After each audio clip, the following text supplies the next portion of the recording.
नमस्कार दोस्तों, आप सभी का स्वागत है आज के एक फिर मार्मिक कहानी में। जी हाँ दोस्तों, ये कहानी बहुत ही ज्ञानवर्धक होने वाली है, इसलिए दोस्तों इस कहानी को आप लोग पूरा सुने। जो भी साथी भाई एवं बहन और दर्शकगण पहली बार आए हैं, चैनल को सब्सक्राइब कर लीजिए। चलिए दोस्तों कहानी को शुरू करते हैं। एक प्यारा सा गाँव था। उस गाँव में दोस्तों कहे तो एक किसान रहा करता था।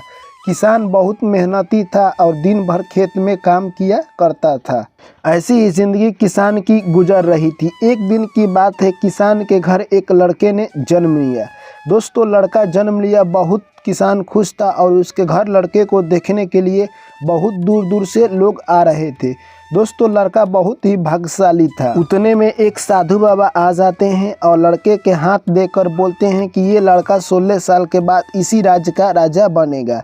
यह बात सुनकर दोस्तों किसान को अपने आप पर विश्वास नहीं हो रहा था कि साधु बाबा क्या सत्य कह रहे हैं या झूठ कह रहे हैं। दोस्तों इस बात की चर्चा पूरे राज्य में फैल गई और लोग देखने के लिए दूर दूर से आने लगे।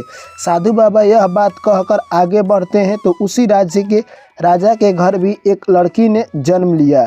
दोस्तों वहाँ पर राजा ने उस साधु बाबा को बुलाया और अपने लड़की का भाग्य दिखवाते हैं। तभी साधु बाबा दोस्तों कहते हैं कि जो लड़की आपकी आज जन्म ली है, ये आने वाले 16 साल के बाद एक किसान के लड़के से शादी करेगी। दोस्तों यह बात सुनते ही राजा काफ़ी क्रोधित हो गया और सोचने लगा कि ये साधु झूठ बोल रहा है या कर्म में हमारा कोई खोट है, यानी मेरे बेटी की शादी एक किसान के बेटे से शादी होगा, ये मैं नहीं होने दूंगा। दोस्तों राजा यह बात सुनते ही बौखला गया। अब वो फेर में लग गया कि हमारे राज्य में कौन से किसान के घर आज लड़का हुआ है, उस लड़का को मैं समाप्त कर दूंगा। दोस्तों राजा भेष बदलकर उस किसान के घर जाता है और बोलता है कि आपके घर क्या आज लड़का हुआ है। तभी दोस्तों यानी उस लड़के के बारे में पूरी हिस्ट्री पता चल जाती है राजा को। तभी राजा कहते हैं कि अगर आप इस लड़के को मेरे को दे देते हैं तो मैं इस लड़के को यानी कहे तो बहुत उच्च शिक्षा दूंगा और अच्छी खान पान और अच्छी जगह रहेगा, तो ये पढ़ लिख कर महान और राजा बनेगा। दोस्तों यह बात सुनते ही किसान कहता है कि मैं अपने लड़के को आपको नहीं दूंगा। तभी राजा कहते हैं कि मैं पूरे ज़िंदगी के लिए नहीं मांग रहा हूँ, जब 16 साल पूरा हो जाएगा तब आप अपने लड़के को ले लीजिएगा। दोस्तों उसके बाद किसान मान जाता है और राजा उस लड़के को ले लेता है और लेकर वहाँ से चल देता है। दोस्तों राजा सोचता है कि जिस दिन मेरी लड़की का जन्म हुआ है उसी दिन इस लड़का का भी जन्म हुआ है। अगर मैं इसे मार देता हूँ तो मुझे घोर पाप लगेगी। राजा ने सोचा क्यों न इसे एक संदूक में बंद कर एक नदी में दहवा दिया जाए। दोस्तों राजा ने ऐसे ही किया और उस लड़के को संदूक में बंद कर नदी में सुबह सुबह दहवा दिया। दोस्तों वो संदूक दहाते दहाते एक किनारे पर जाकर लग गया। तभी दोस्तों वहाँ पर एक सेठ नहाने के लिए आते हैं। वो स्नान कर रहे थे, तभी उनको संदूक ध्यान आया। वो सेठ जाते हैं और संदूक खोलकर देखते हैं तो उसी में एक लड़का रो रहा है। दोस्तों सेठ समझते हैं कि ये भगवान ने मुझे तोहफा दिया है और उस लड़के को उठाकर अपने पत्नी को दे देते हैं और बोलते हैं कि आज से हमारे 2 लड़के हो गए, ये उपहार स्वरूप भगवान ने हमें भेजा है। दोस्तों सेठ धीरे धीरे समय बीतता गया और सेठ के घर वो लड़का काफ़ी नौजवान हो गया और कहे तो वो लड़का देखने में सुशील और हैंडसम था। दोस्तों एक दिन की बात है, राजा व्यापार करने के लिए उसी रास्ते से जा रहे थे तो सोचे क्यों ना मैं उस सेठ से मिल लूँ। उस सेठ के घर जब जाते हैं तो उस लड़के को देखते हैं तो राजा यानी कहे तो मोहित हो जाते हैं उस लड़के पर और पूछते हैं, हे सेठ क्या तुम्हारा 2 लड़का है? ये लड़का तुम्हारा कौन सा है? ये देखने में बहुत सुशील और राजकुमार की तरह दिख रहा है। दोस्तों वो सेठ सारा कहानी सुना देता है और कहता है आज से 16 साल पहले यह लड़का मुझे संदूक में एक नदी में यानी दहाता हुआ मिला था। तभी से मैंने इसे भगवान का यानी कहे तो उपहार समझकर मैं इसको अपने घर रख लिया हूँ। अब मेरे 2 औलाद है। दोस्तों यह बात सुनते ही राजा मन में अपना कहे तो कुछ विचार करने लगा और सोचने लगा कि ये बात साधु का कहा हुआ सच हो गया, यानी 16 साल के बाद ये लड़का नौजवान हो गया, अब ये राजा बनने योग्य हो गया है। दोस्तों वो कहे तो यानी राजा सोचने लगा कि मैं किसी तरह इसको मारना चाहता हूँ, यानी मन में ही विचार करने लगा। कुछ देर के बाद राजा बोलता है कि मैं बिजनेस के सिलसिला में दूसरे राज्य में जा रहा हूँ और मेरा एक पत्र है, अपने लड़के से तुम मेरे रानी के पास पहुँचवा दो, क्योंकि मुझे वापस जाने के लिए इतना समय नहीं है, मैं बिजनेस के सिलसिले में आगे जाऊँगा। दोस्तों उस पत्र में लिखा था कि ये लड़के को मैं भेज रहा हूँ, इसे तुम इसी वक्त मार देना, क्योंकि ये हमारे आने वाले भविष्य के लिए खतरा है। और दोस्तों यह पत्र लिखकर यानी कहे तो राजा उस लड़के को दे देते हैं। सेठ आज्ञा देता है और लड़का कहे तो राज दरबार में देने के लिए चल देता है और उधर राजा अपने बिजनेस की सिलसिला में आगे बढ़ जाते हैं।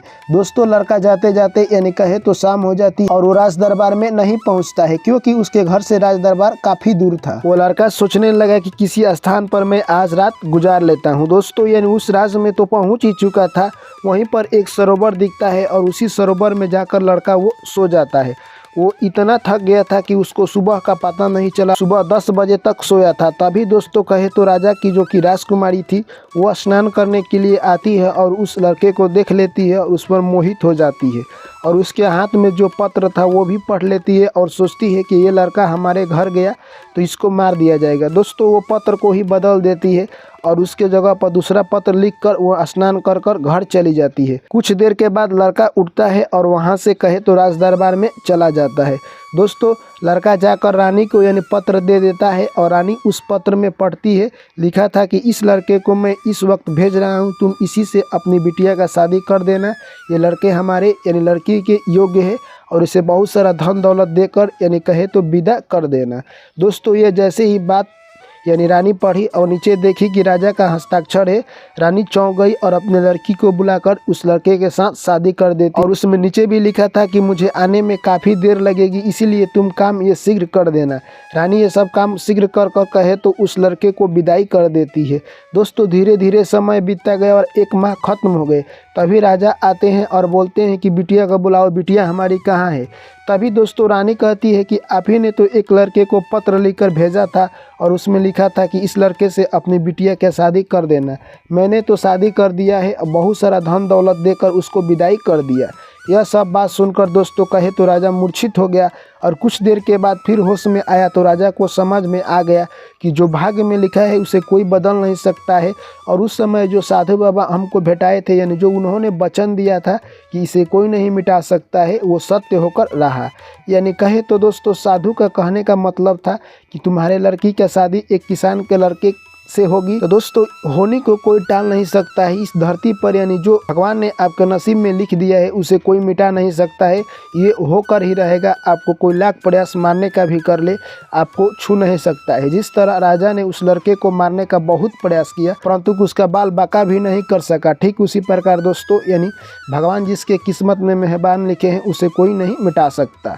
तो चलिए दोस्तों ये कहानी आप लोगों को कैसी लगी कमेंट करके हमें ज़रूर बताएं। दोस्तों इस कहानी से आपने क्या सीखा है वो भी हमें लिख कर बताएं। चलिए फिर आप लोग से मिलते हैं अगली कहानी में। दोस्तों हम ऐसे ही कहानी आप लोगों के बीच लेकर आते रहते हैं, इसलिए दोस्तों चैनल को सब्सक्राइब कर लीजिए और ऑल नोटिफिकेशन को ऑन कर लीजिए। चलिए आप लोगों से फिर मिलते हैं अगली कहानी में। ऐसे ही प्यार और सपोर्ट बनाए रखें। Thank you, take care, bye bye, जय श्री कृष्ण, राधे राधे।